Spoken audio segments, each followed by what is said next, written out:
Magandang gabi po Luzon, Visayas at Mindanao. Pinaulan na ng bala ang isang barangay hall sa Arayat sa Pampanga na ikinasawi ng mismong kapitan doon. Politika ang isa sa mga tinitignang motibo ng pulisya sa krimen dahil plano umanong tumakbo ng biktima bilang vice-alkalde sa darating na eleksyon. Labis ang pagluluksa ng kanyang mga mahal sa buhay, maging ng kanyang mga nasasakupan. At nakatutok si June Veneracion. Pasado alas 8 kagabi nang makuna ng CCTV ang paghinto ng sasakyang ito sa tapat ng barangay hall ng Lakyus sa Arayat, Pampanga. Unang bumaba ang sakay sa likod na nagpaulan ng bala ng baril. May inaasinta pa ang gunman sa may pintuan ng barangay hall. Sunod na bumaba ang kanyang kasamahan na nagpaputok sa ere. Lumakad pa ang gunman habang napakaripas ng takbo ang mga residenteng nasa labas. Ang pamamaril na yan, ikinasawi ng kapitan ng barangay Lakyus na si Mel Lumbang. Dahil barangay captain si kapitan, so yung motive nito is malamang kasama talaga yung politika dito. Plano niya based sa mga tao doon at parang tatakbo ng vice mayor sa darating na halalan. Nakaupo daw sa silya na ito si Kapitan Mel Lumbang ng pagbabarili ng gunman.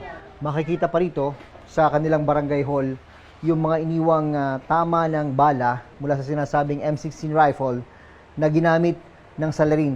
Sabi ng pamilya ng biktima, 6 na tama ng bala ang tinamo niya sa likod, 3 naman sa harap. Dinala pa siya sa ospital, pero doon din binawian ng buhay.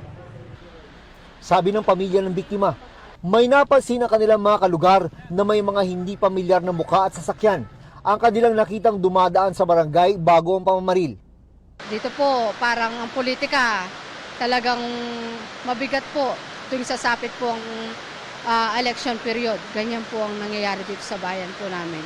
Hindi lang ako, anak, tsaka mami ko na nagdadalamhati ngayon, kundi buong barangay.